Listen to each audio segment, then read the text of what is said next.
Okay, good day to all. Today we are having this great opportunity in Francis project to organize and share this webinar with you.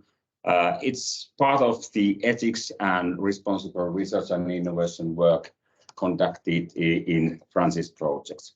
I'm Veikko Ikonen from Technical Research Center of Finland. I'm the ethics manager in the project.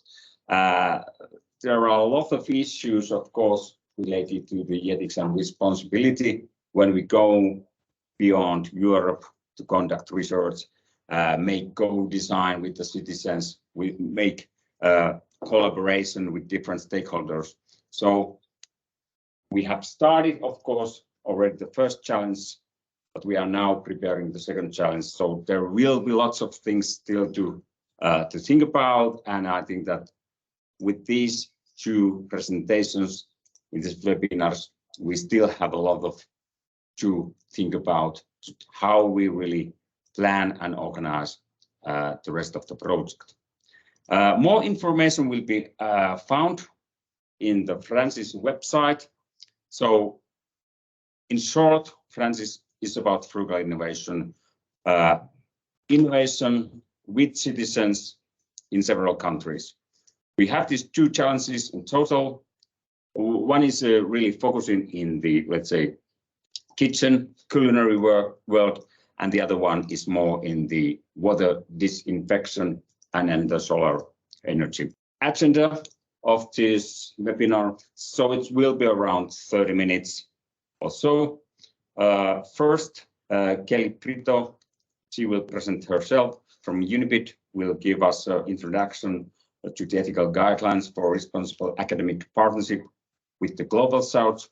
And then my colleague from VTT, Technical Research Center of Finland, Esi Laitinen, will give you the presentation to the gender inclusiveness and decolonization in research and innovation processes.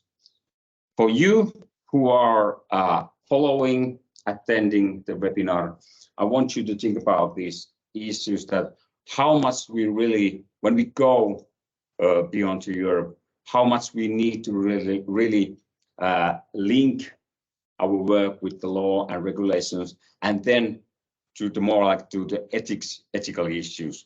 So what we need to really think about when planning the project, and then what we need to do and work during the project in this team of ethical guidelines, ethics approvals from regional ethics committees, how we really engage the citizens, how we go work with the different stakeholders and collaborators, and what happens even after the project.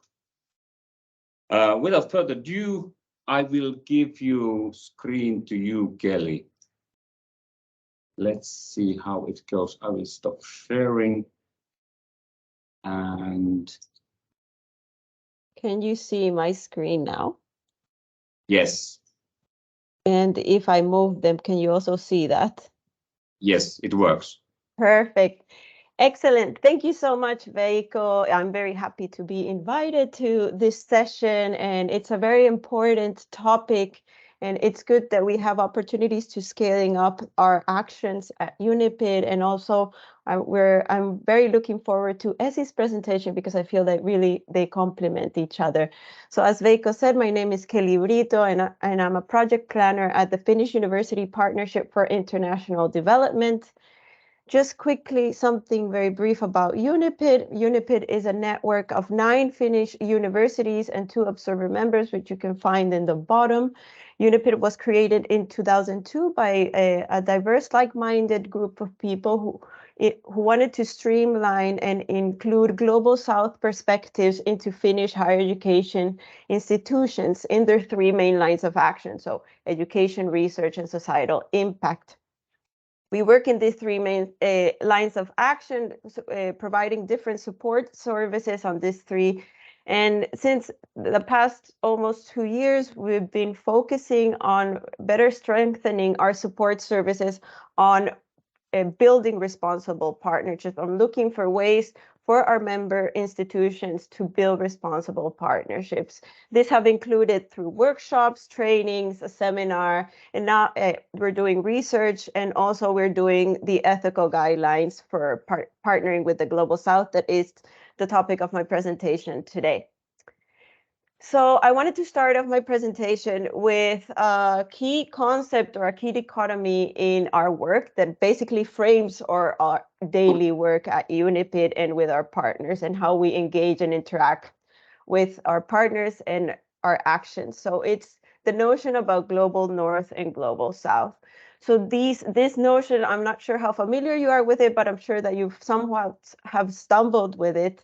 But it's not just a geographical divide of countries or regions in the northern hemisphere with the southern hemisphere. It's a complete shift of focus to that of power relations.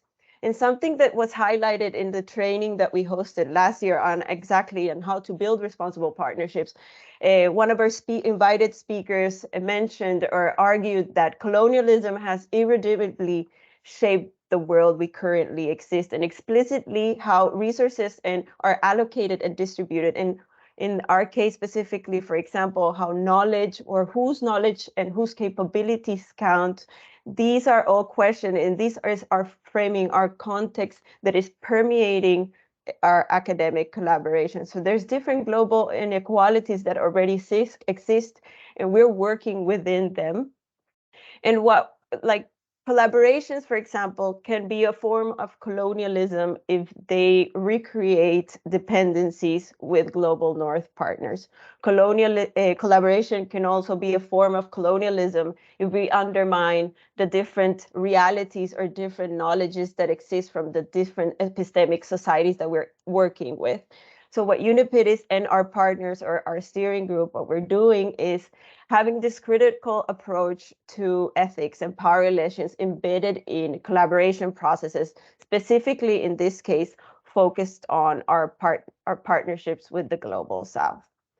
So a bit about the context in Finland, and I think in the European level, there's a definite increase in different initiatives of building collaborations with different partners of the world, including those from the Global South. For example, in Finland, we were just last week discussing with our funding agencies that provide a framework for building partnerships with the Global South. In this case, we've had the DEVELOP program, the HEIKI, now HEP program, but we also have the Horizon 2020 from a European level. So we have different funding, for example, as well as different local initiatives to create collaborations with the Global South. We also have very situational context, like, for example, how to collaborate with countries or regions with political restrictions, or in the case of like Russia or Ukraine, or even more diffuse political restrictions, like, for example, the context of Latin America. So how can we engage with them when we, for example, from the start might interpret values in academic collaborations in a different way? So in this context, what can we do to provide or to support our member universities or our academic community to create more responsible partnerships?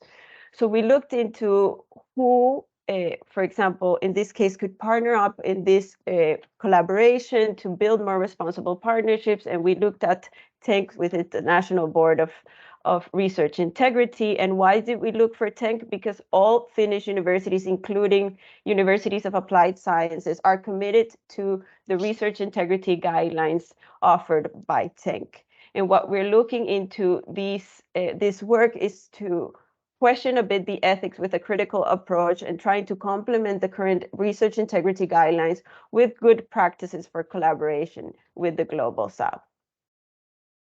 So what do we mean, or what do we refer by responsible partnerships? Among other things, we're looking into, for example, international frameworks. For example, the Global Sustainable Development, we tend to universalize frameworks such as the SDGs that to a certain extent does indeed focus on a human-centered approach, but to a certain extent is also universalizing our, for example, a Western way of what a good life is. We're also looking to the culture of research. So what are the practices that our researchers are doing while engaging with the Global South? And also how are these practices being developed? Is it through different training received in the universities, or is it practices that they're picking up while they're experiencing their collaboration with the Global South? And we're also looking into the different systems, for example, the way we assess, the way we monitor and evaluate research collaborations or education or innovation collaborations. How do we assess them? Are they fostering equity, or are they fostering responsibility? And these last 2 points also, again, to emphasize that we're looking into equity and asymmetrical power relations, as well as an awareness of the contextualized situation of the different parties involved in an academic collaboration. In this slide, I wanted to show you briefly that this initiative, is not starting from zero. There's quite a lot of research and work done worldwide or globally, so to speak, of different guidelines that foster responsibility in academic collaboration, specifically with developing countries or with the Global South. There's over more than 20 years of work here invested in this, and Finland is also jumping into recently in this work, and it's also exciting to see that there's already a discourse and there's already good practices carried out at global level, that we're just jumping into the same train. Now specifically about the ethical guidelines work, as I said, it's a collaboration that we have with TENC to develop these complementary ethical guidelines to engage with the Global South more responsibly. And we have steering group that is composed of different Finnish and regional or international institutions that are focused either on research integrity or on research or collaboration with the Global South, as well as different institutions here in Finland, like, for example, funding institutions or administrators of funding for collaboration. And again, we're focusing on all these unethical situations or complexities while working with partners or research participants in the Global South, because I keep on mentioning, we're talking about academic partnerships. An academic partnership can mean, for example, a partnership when you engage with a peer in the Global South, or an institution, like institution to institution, but there's also the relationship that you build when you engage while doing research with research participants. And for us, or for UNIPID, that is also an academic collaboration. Of the work plan that we have a two-step approach. We call it a two-step approach to make it more linear, but we completely understand that this is not a linear process. We're tackling the first step, which is creating these ethical guidelines, and then the second step would be the scaling up opportunities of these ethical guidelines, just not to leave the guidelines in a shelf, so to speak, but looking into ways, for example, our member universities to how to implement these guidelines, as well as looking at the different stakeholders outside of the member universities, how can they engage to build responsible partnerships or to implement the practices that we will be sharing in the ethical guidelines. As methods, we've used different methods. For example, we started with a benchmarking of the existing guidelines that I just briefly shared with you in the previous slides. We did some sort of gap analysis of the current TENC guidelines. We had an online questionnaire running last year, as well as different events, workshops, and seminar and focus group discussions to collect different perceptions and different experiences on how to engage responsibly with the Global South. And we are trying to do this process as participatory as possible, including not only the Finnish academic community, but also our partners or Global South partners in these discussions. And we're also trying to connect this initiative to relevant national and international ongoing processes, for example, like the current reform of the research assessment in the European level. A bit about the highlights of what we'd identified in the data. Just as I wanted to share an image here of the different values or sort of principles that were highlighted in our data. And what is interesting to see here is, for example, that many of the values that were highlighted here are the same values highlighted, for example, in practices on how to do research with human participants. So it's highlighting the social aspect of integrity in perhaps in an academic partnership, that this could be a starting point on how to engage in general with people from different contexts and different backgrounds. Other important highlights that I wanted to raise here is, for example, ethical consideration should be more than just an administrative task, meaning that it's not just a checklist that should be considered in the beginning or at the end, for example, in a project life cycle, but for us, it's something that is cross-cutting, and these questions can be somehow merged or practices merged throughout the life cycle of research or an education project or innovation project. Ethical challenges are not always obvious. As I said, power relations or this dichotomy of global north, global south is sometimes difficult to visualize in a partnership when it becomes very technical, but having awareness of this issue, especially engaging with people from different backgrounds and different contexts, is a good starting point to identify those ethical challenges. The data also raise a lot about a dialogue and co-creation, joint agenda setting, just the basic values such as communication and transparency, and then consideration on opportunities to drive inclusion and diversity in partnerships is very important from the offset of the project or the research collaboration. And I wanted also to point out here that there's often more than one solution to an ethical issue, and a practice that is done successfully in one context might not work in a different context. So there's a constant need of reflection in every stage of a collaboration that needs to be implemented in for a responsible academic collaboration to take place. And just as a final highlight that I wanted to bring forward is a bit about the discussion of what research integrity is, and the concept have been slowly evolving to focus more on good research practice. And what does that mean? Basically, it's an issue or an expansion of a definition that involves culture, involves systems and responsibilities. Are from those three lines, are we promoting an environment of good research practice, and if so, how? As a final remark, I wanted to focus on how is this related to Francis and frugal innovations. I guess you've reflected throughout my short presentation about this, but I just wanted to highlight very briefly that already from the offset, we're into frugal innovations as such is in touching upon differing interests, which is academia, society, and industry.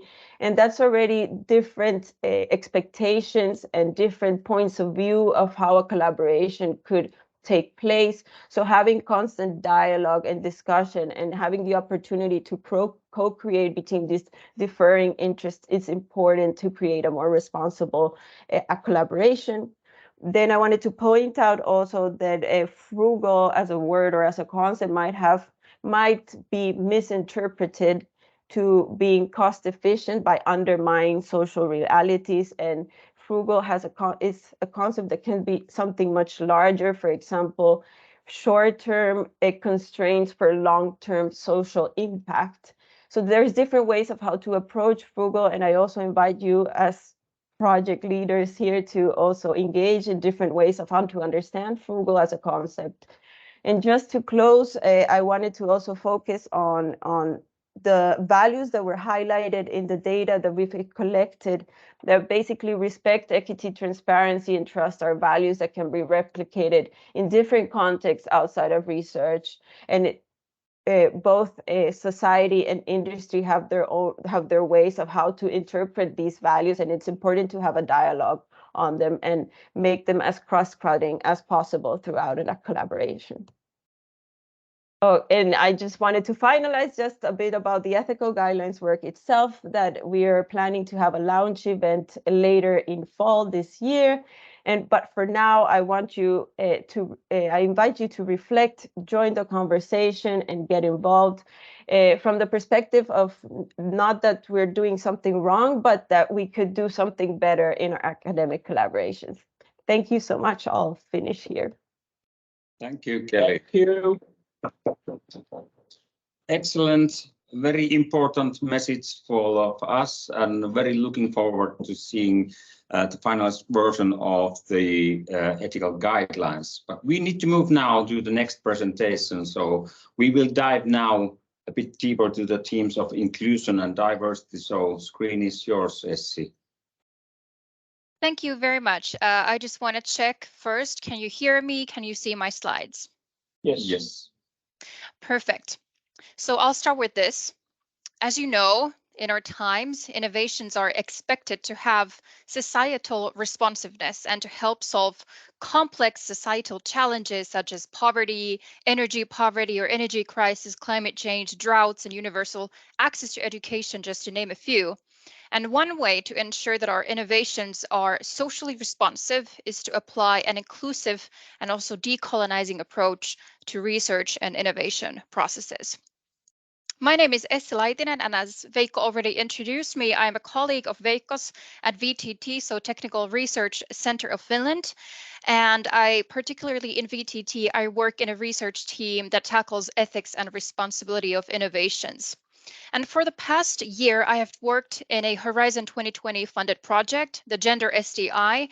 And as a part of this project, I have trained research staff on topics of gender and inclusion and decolonization. And also together with my colleague, Giovanna Sanchez-Nieminen, who is part of the Francis Consortium, we have developed various tools for implementing gender inclusiveness and research in innovation processes. Among these, manuals, memorandums, argument banks, different online trainings, and also workshops. And based on these materials that we have created in Gender SDI, I will give you a short introduction to gender inclusiveness and decolonization in research and innovation processes. And my aim is to give you food for thought for the Francis project, especially now that you're commencing your round of challenges. My presentation will take approximately 50 minutes. I will first give you an introduction and a contextualization to what we mean by inclusive approach to research and innovation. And then I will give you a short introduction to what the Gender SDI project does, and also our recent research output, the Manual for Inclusive Research and Innovation Processes. Then I'll move on to discuss why we need an inclusive approach when we do research and innovations. And then finally, I will give you 4 concrete steps that you can take based on the work that we have done in Gender SDI to promote inclusiveness in your research and innovation processes. So inclusive approach, we have many definitions for that, but in general, in our work in Gender SDI, we have defined, or we understand inclusiveness as an overall approach to conducting research and creating innovations, where different societal contexts and implications are considered, where different power structures and inequalities are also recognized and also addressed with the research work, and where also different social groups are heard, empowered, or liberated, and also collaborated with. Now, this is not born, or the work that we're doing is definitely not done in a vacuum, but it's situated within a context where globally and especially in the European research area, topics of gender and inclusiveness have become priorities, similarly to gender equality, equity, and human rights, and they're part of the European Commission's gender equality strategy as well. And as you might be aware, some funders, such as the European Commission, also requires a gender equality plan and an actual description on how inclusion and gender equality will be addressed in the project. And these are considered eligibility criteria. So we really have to know about gender and inclusiveness these days as well. According to the Stanford University Gendered Innovations Project, the pathway to create societally responsive innovations is threefolded. Now, firstly, research and innovation teams should be quantitatively diverse. Then secondly, we should have an inclusive working culture in place so that everybody feels valued and respected. And then thirdly, the inclusivity dimension should be integrated into research and innovation content and processes. And since I only have about 15 minutes for my presentation, I will mainly discuss this third section. So the third pathway, the inclusivity dimension, and its integration into research and innovation content and processes. Now, a few words about the Gender STI project. It's co-funded by the Horizon 2020, and Gender STI aims to solve complex problems associated with the integration of gender perspective in science, technology, and innovation, so STI, and dialogues with third countries. And we have applied an intersectional approach to gender, and we have focused on 3 key areas. One is the gender equality in scientific careers. The second is gender balance in decision making. And thirdly, integration of gender dimension in research and innovation content. And again, this number 3 is something that I'm specifically focusing on today. Now, as I already mentioned, we have created several tools together with my colleague Giovanna Sanchez-Nieminen, and one of the most topical ones is this manual, Inclusiveness in Research, a manual for research personnel and RTO, so research and technology organizations. And this is an open access document, support material. It's meant for anyone involved in research and innovation processes, and it's actually based on, or the need for this type of support material was raised in co-design workshops that were held with international research personnel in last spring. And it's essentially a compilation of various topical academic knowledge, publicly available tools and materials, and it also includes practical examples on how the lack of inclusiveness can impact research and innovation processes, and in what concrete ways we can address these issues. Now, before diving deeper into the manual content and the tools that we have compiled, let's go back into the question of why we altogether need this type of an inclusive approach to research and innovation. My argument has 4 different parts, and they all contribute to each other. And the first is that social characteristics such as gender, wealth, age, disabilities, abilities, ethnicity, etc., they're all linked to how innovations affect, function on, and are used by individuals. So we really need to understand how different groups use and are affected by innovations to make sure that they work properly and that our innovations work and have the implications that we actually want them to have. To give you a concrete example and an easy one, for example, when we look at mobility and urban planning, we know that wealth impacts the way that we mobilize in cities as well as gender.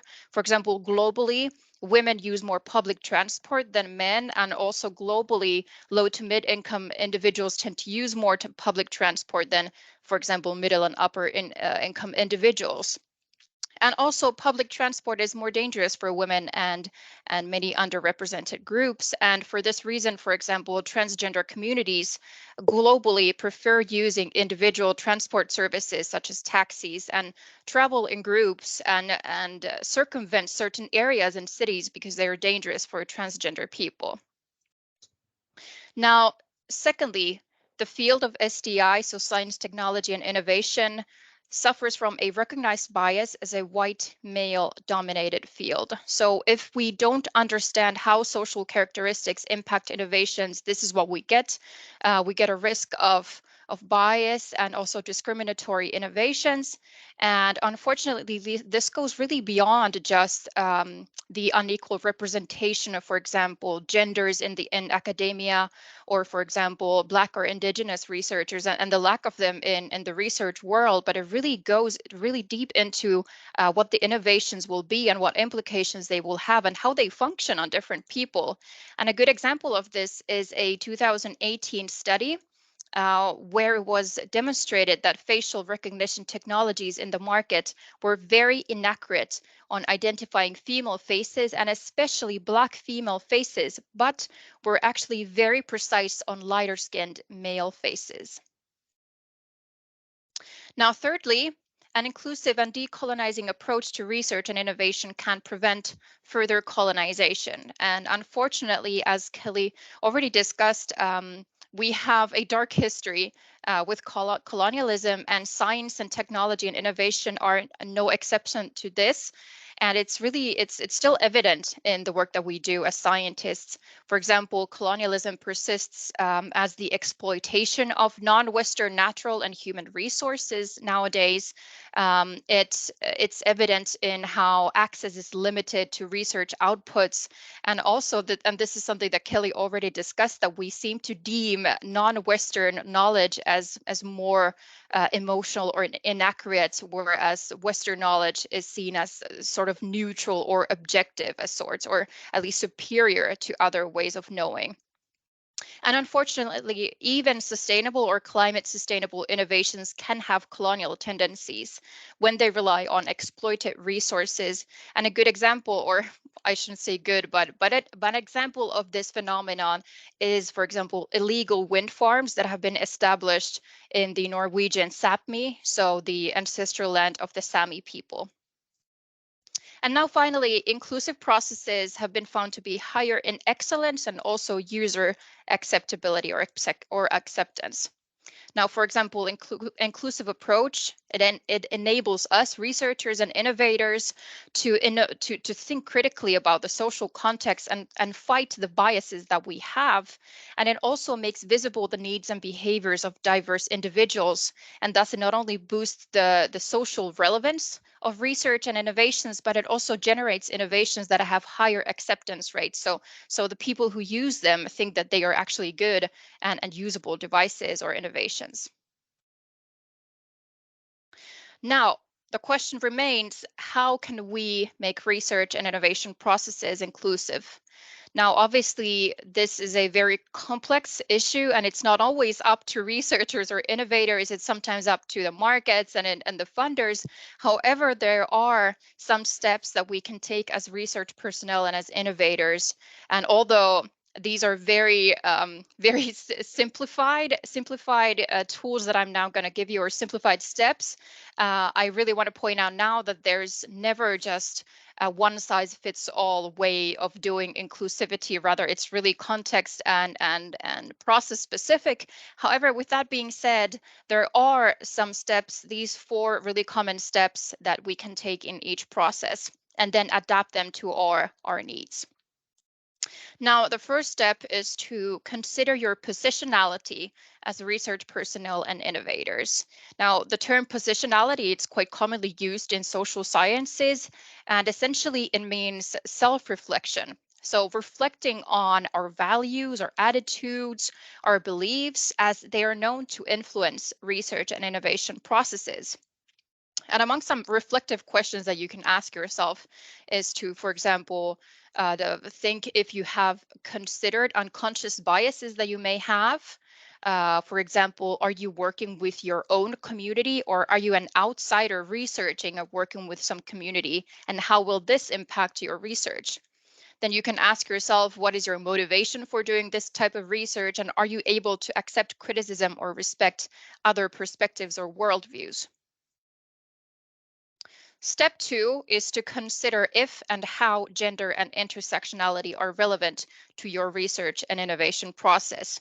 Now, as a rule, when a research and innovation process involves people or communities, gender and intersectionality should be always considered.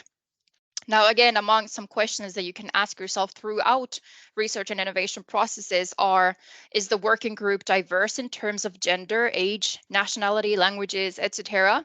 Have you conducted a literature review with a focus on gender and intersectionality? Are you collecting sex and gender disaggregated data? Has your product or service you're designing been tested on different sexes and skin colors and found to be working equally well? And for example, do you have gender expertise or social sciences expertise or post-colonial expertise in the working group? Step 3, particularly when we talk about projects that include non-Western partners, we should pay particular attention to the decolonization of the research and innovation process. Now, this is not to say that we don't have colonialism within Western states. Obviously, we do.